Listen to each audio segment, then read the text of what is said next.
Bonsoir tout le monde, heureux de vous retrouver. Dans la capsule de ce soir, nous allons étudier une fonction de type logarithmique composé.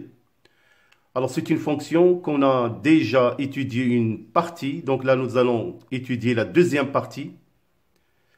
Alors bien évidemment, je vais commencer par lire l'énoncé de l'exercice. Je vous laisse le temps de le relire. Donc c'est une fonction type vraiment du baccalauréat. Il faut vraiment le faire si vous voulez bien évidemment maîtriser les outils d'étude. Soit grand G, la fonction définie sur l'intervalle ouvert 0e, comme suite. G de x égale 1 demi ln au carré de x, plus ln de x plus 3 ln de 1 moins ln de x. Première question, montrer que la fonction g est une primitive de la fonction f de x égale 2 plus ln au carré de x sur x facteur de ln de x moins 1 sur l'intervalle 0e. Deuxième question, calculer l'aire comprise entre la courbe C de f de x et les droites d'équation x égale 1 sur e et x égale à 1. Bien évidemment, je vais vous montrer la courbe représentative de la courbe f, de la fonction f. Alors là, vous avez le tracé de la courbe f. Donc, l'aire qu'on demande de déterminer, c'est la partie assurée en jaune de l'intervalle de 1 sur e vers 1.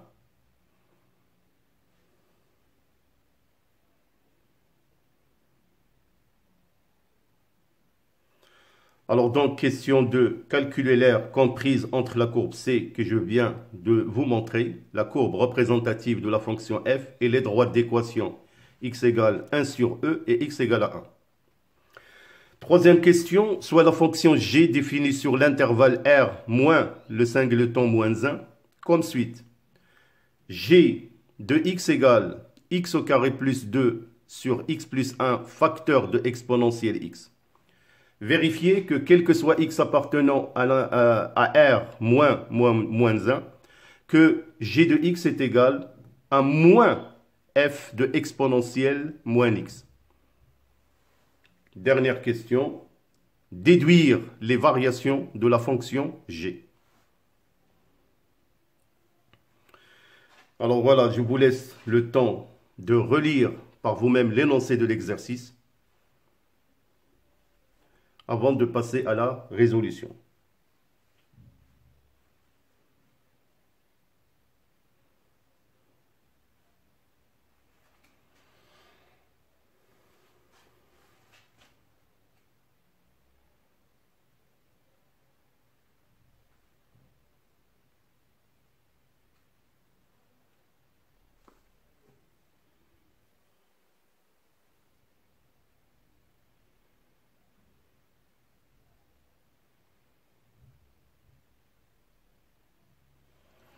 Alors nous allons aborder la solution. Donc la première question était montrer que la fonction grand G est une primitive de la fonction f de x.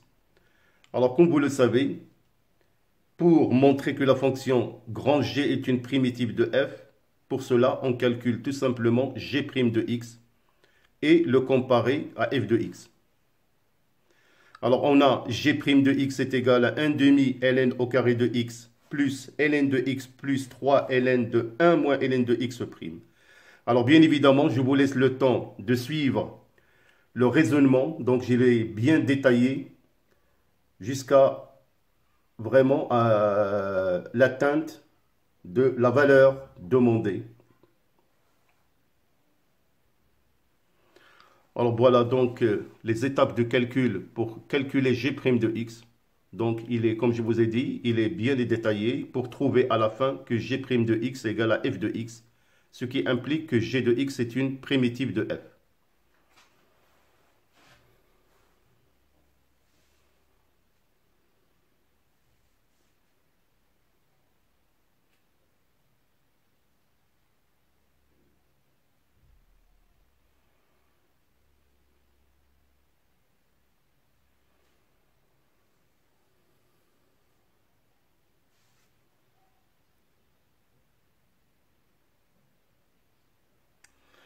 Alors pour la deuxième question, c'est calculer l'aire comprise entre la courbe C,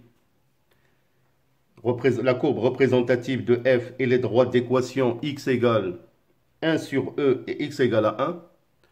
Alors je vais bien évidemment vous faire montrer de nouveau la courbe C pour bien voir quelle est l'aire qu'on demande de calculer.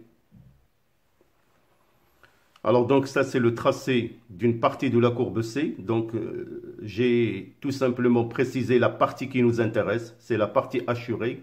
Donc c'est l'aire qu'on veut demander. Alors bien évidemment, ce qu'il faut remarquer tout simplement, que la courbe C, déjà elle se trouve en dessous de l'axe des abscisses. Donc ça c'est un détail que vous allez en tenir compte bien évidemment pour déterminer l'aire demandée. Alors donc, comme je vous ai dit, on remarque que sur l'intervalle 1 sur E, 1, la courbe C est en dessous de l'axe OX. Alors dans ce cas-là, nous allons prendre la valeur absolue de f de x, et comme f de x est en dessous de l'axe OX, donc c'est négatif, donc c'est moins f de x. Alors dans ce cas-là, l'aire calculée somme de 1 sur E vers 1 de moins cette intégrale, donc on va bien évidemment faire sortir le signe moins, de f de x dx.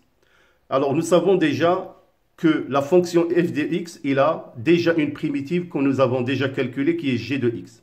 Donc cette r est égale à moins g de x de 1 sur e vers 1. Et vous allez trouver tout simplement que cette r est égale, après bien évidemment calcul, égale à 3 ln de 2 moins 1 demi UA, unité d'air. Alors pour la question numéro 3, vérifions que g de x égale à moins f de exponentielle moins x. Alors tout simplement, vous remplacez exponentielle de moins x dans l'expression de f de x. Et bien sûr, on va trouver, après calcul, que g de x est égal à moins f de exponentielle moins x.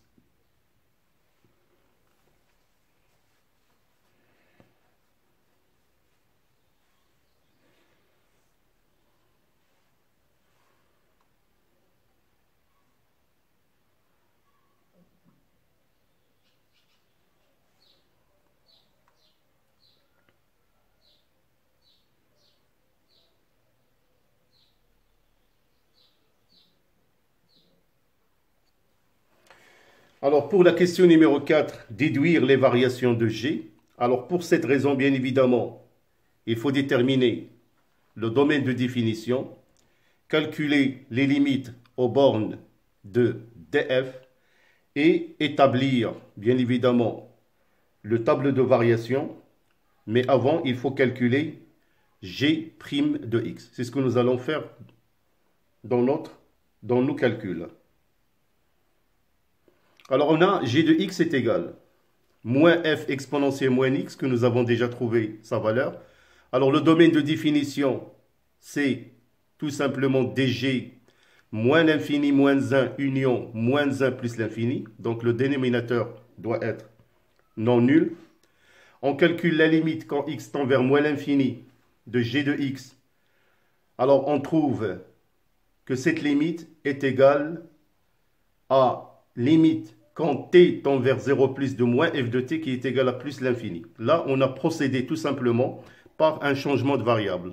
Donc, il faut refaire la limite pour trouver que cette limite égale à plus l'infini.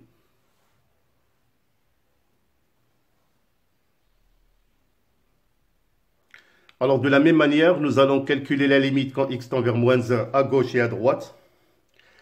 Alors tout d'abord, il faut tout simplement procéder par un changement de variable. On pose exponentielle moins x égale à t. Donc x tend vers moins 1 quand t tend vers e.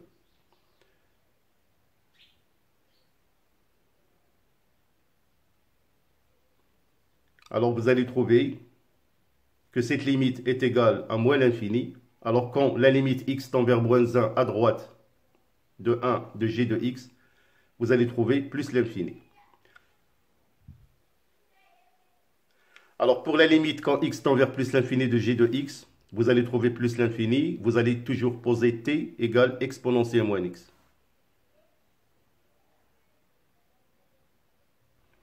Alors par la suite, on va calculer la dérivabilité de g. Donc la fonction g est dérivable sur son domaine de définition dg. On calcule g' de x qu'on trouve égal à exponentielle moins x f' de exponentielle moins f de x.